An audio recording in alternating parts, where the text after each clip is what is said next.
আজকে আমি রান্না করছি আমসত্ত্ব খেজুরের চাটনি। প্রথমে তো খেজুর নিয়েছি আমি 25 থেকে 26টা খেজুর নিয়েছি।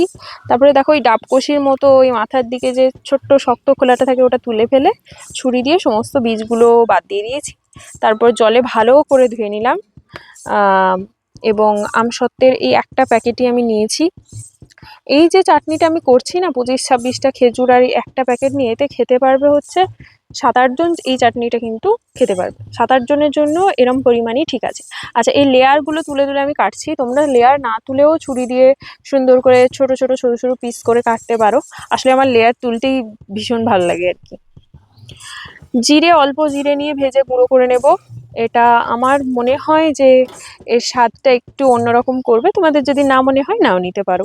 250 ml জল, আমসত্ত্ব, খেজুর, কিশমিশ, কাজু কাজু আর সমস্ত সরঞ্জাম আমি হাতের কাছে নিয়ে নিলাম। লবণ অল্প একটু লাগছে।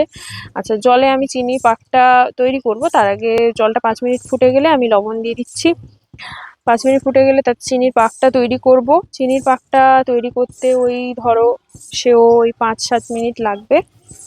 তারপরে পুরো চিনিটা মিলিয়ে গেলে তাতে আমি যোগ করব খেজুরগুলোকেও 5-7 মিনিট সেদ্ধ হতে দেব। সেদ্ধ হবার পর আমি আমসত্ত্ব যেগুলো কেটে রেখেছি সেগুলো যোগ করে দেব।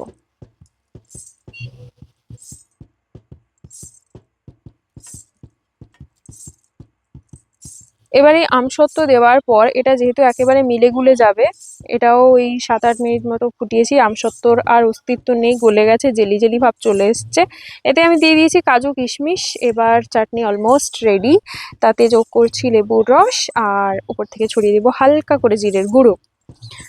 আচ্ছা, এবার কিন্তু চাটনিটা রেডি। যে কোনো পুজো পার্বণ অনুষ্ঠানে বাঙালিদের শেষ পাতে চাটনি তো থাকতেই হবে, তা না হলে সেই পদটা অসম্পূর্ণ। দেখা হবে আবার কোনো রান্না নিয়ে অন্য কোনো নতুন ভিডিওতে।